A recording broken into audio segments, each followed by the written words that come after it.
इस कार्यक्रम के आयोजन के लिए बहुत बहुत बधाई पहले तो, और मुझे बुलाने के लिए धन्यवाद। I can see some people from the audience come back to their roots. So hope you are feeling great here. ये जो सत्र का आयोजन है गाजीपुर लिटरेरी फेस्टिवल और भारत डायलॉग्स इसको ऑर्गेनाइज कर रहा है। जब मुझे पहली बार पता चला तो मैं सोच रहा था कि इसकी कल्पना कहाँ से हुई होगी, और नेचुरली कहीं ना कहीं ये एक जड़ों से जोड़ने की का प्रयास है। और मेरा जन्म लखनऊ में हुआ था और मैं लखनऊ में मेरी पूरी शिक्षा भी हुई। मेरे पिताजी का कार्य क्षेत्र लखनऊ रहा, लेकिन ऐसा कोई वर्ष नहीं बीता हमारे पूरे स्कूली दौर में जब कम से कम 2 बार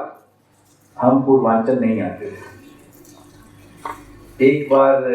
गर्मी की छुट्टियों में जब हम 3-4 हफ्ते तक रहते थे, और एक बार जाड़े की छुट्टी में जब शायद 1 हफ्ते रहते थे। तो हमारा जो जुड़ाव था, जो इमोशनल कनेक्ट जिसे बोलते हैं,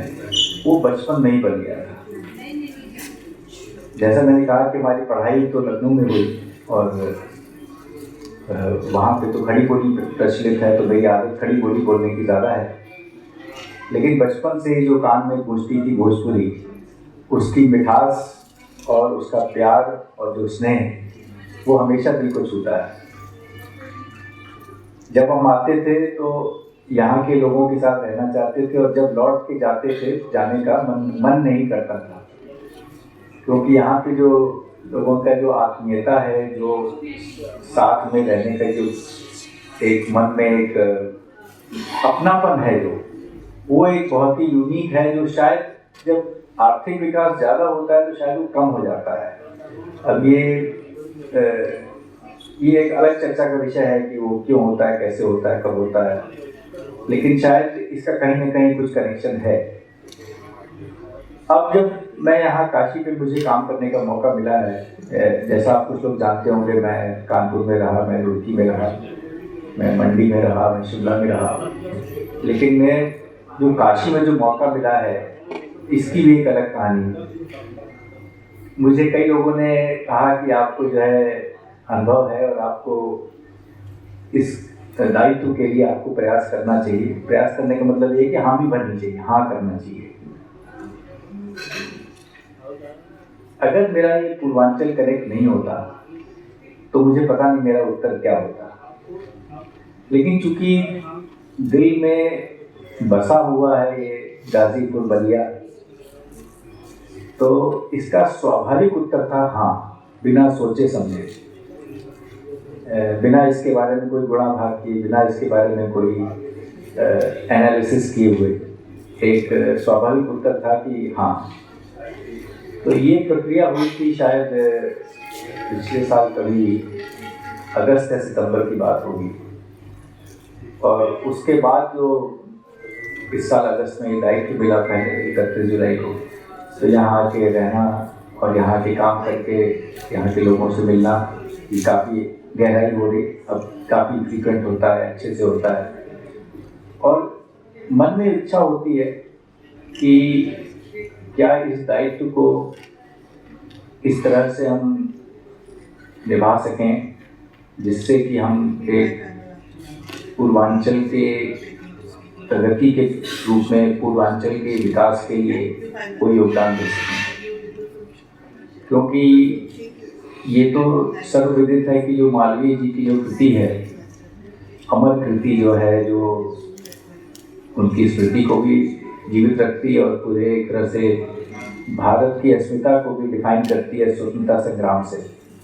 बनारस यूनिवर्सिटी, काशी हिंदू विश्वविद्यालय, वो जो है उसकी एक अलग जगह है पूरे पूर्वांचल में, और वो सबके लिए शिक्षा का अवसर प्रदान तो करती ही है, पर साथ में रिसर्च के लिए, एम्प्लॉयमेंट के लिए, चिकित्सा के लिए, सर्विस के लिए हर तरह के अवसर प्रदान करती है। तो अगर इतना गहरा जुड़ाव है इस विश्वविद्यालय का, जो आप सब मानेंगे, मेरे साथ सहमत होंगे इसमें, तो स्वाभाविक है कि ये अपने आप में एक बहुत बड़ा अवसर है कि जो मेरी बचपन की जो भावनाएं हैं, उन भावनाओं के ऊपर मैं कुछ करने का प्रयास करूं और उससे जो है हम सब जो है उसको लगे कि कुछ आगे बात बनी है। अगर जीवन में कुछ भी आदमी को मिलता है, कुछ भी आदमी जिम्मेदारी लेता है, ज़रूरी नहीं मैं आज की जिम्मेदारी की बात कर रहा हूँ, मैं पहले की जिम्मेदारी की बात कर रहा हूँ, तो उसमें ये होता है कि आपके बहुत सारे शिक्षकों का, माता पिता का, रिश्तेदारों का, मित्रों का, भाई बहनों का, संस्कारों का, पड़ोसियों का, सबसे आप कुछ ना कुछ सीखते हैं, देखते हैं, ऑब्जर्व करते हैं, और उसका जो एक सम्मिलन होता है, जो सम्मिलित मिश्रण होता है, वो आपके चरित्र को परिभाषित करता है। कहीं पे आप अपने पड़ोसी से कॉपी कर रहे होते हैं, कहीं अपने माता पिता से कॉपी कर रहे होते हैं, कहीं अपने टीचर को कॉपी कर रहे होते हैं, स्कूल के टीचर को, कभी आप अपने भाई को कॉपी कर रहे होते हैं, कभी आप अपने क्लास में जो बगल में जो स्टूडेंट बैठता था उसको कॉपी कर रहे होते हैं। तो ये सबका मिश्रण जो होता है, तो मुझे लगता है जो भी मेरे जीवन में घटा उसमें बहुत बड़ा योगदान जो मेरे बचपन का जो पूर्वांचल है, उसका योगदान शायद सबसे अप्रतिम है, क्योंकि उसने हमको सिखाया, उसने हमको प्रेरित किया कि हम लोगों को आपस में फासले नहीं रखने चाहिए, हमको किसी से बातचीत करने में हिचक नहीं होनी चाहिए, हमको अपनी बात कहने में भी हिचक नहीं होनी चाहिए। यही जो संस्कृति है जो पूर्वांचल की, वो संस्कृति का आधार यही है। और शायद इसीलिए कई बार गाजीपुर बलिया के लोग थोड़ा गलत समझे जाते हैं बम्बई या दिल्ली में, कि इतने मुंहफट होते हैं, इतनी अपनी बात, दिल की बात रख देते हैं, क्योंकि उनको अपने को छिपाना नहीं आता है और उनको लगता है छिपाने की जरूरत भी नहीं है। और मुझे लगता है उनको सही लगता है कि क्यों छिपाएं अपने को, अपने को क्यों एक अलग रूप क्यों दिखाएं, जो हमारा स्वाभाविक रूप है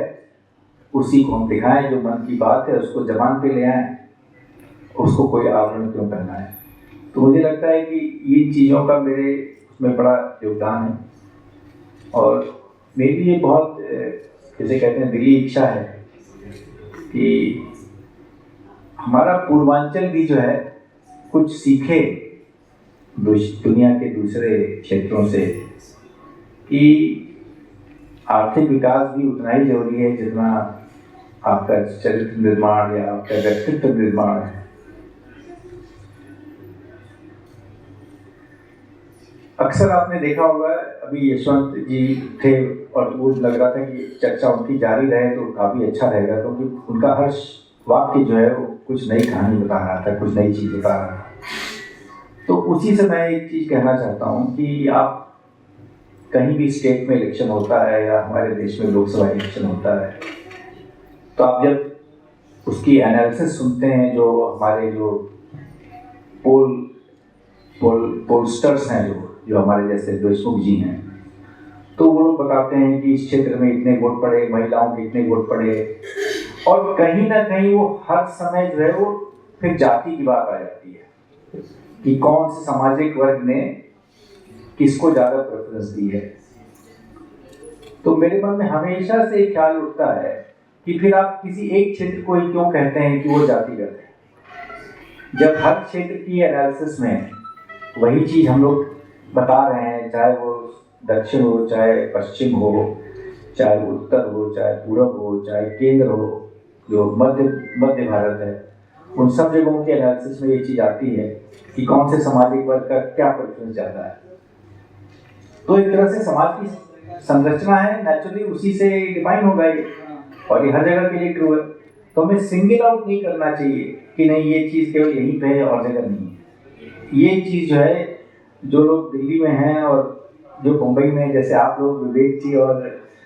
पूजा जी, आप लोग जो है इस चीज़ को थोड़ा सा सटल तरीके से बढ़ाएंगे, बहुत ब्लंटली बढ़ाएंगे तो नहीं समझ आएगा लोगों को, सटल तरीके से बढ़ाएंगे कि भाई देखिए ये तो हर जगह हो रहा है, क्यों हम किसी एक क्षेत्र को क्यों इसको बोलें। एक बात और मैं कहना चाहूँगा जो अभी मैंने बोली थी, लेकिन मैं थोड़ा सा दूसरी बात कहने के लिए इधर आ गया, फिर मैं वापस आता हूँ उस पर, कि जो हमें लगता है पूर्वांचल में जो सीखने की क्षमता है वो है, लेकिन शायद हमको कुछ एक जयप्रकाश नारायण चाहिए या कोई ऐसा व्यक्तित्व चाहिए जो बताए कि देखिए राष्ट्र प्रेम का मतलब ये नहीं है कि आप अपने क्षेत्र के विकास का ध्यान न करें। कहीं ना कहीं पूर्वांचली जो है वो केवल भारत के बारे में सोचता रहता है, और ये सब बहुत बड़ी चीज है, बहुत ही बड़ी चीज है। अगर आप थोड़ा सा गहराई में सोचेंगे तो इसमें बहुत सत्यता है, और ये अच्छी बात है। इसमें कौन कहेगा कि गलत बात है, लेकिन मेरा ये कहना है साथ में क्षेत्र विकास के बारे में भी सोचें, रीजनल। जैसे और जगह की राजनीति देखेंगे, पश्चिम की, दक्षिण की, विशेषकर पश्चिम और दक्षिण की राजनीति, वो लोग भी देशभक्त हैं,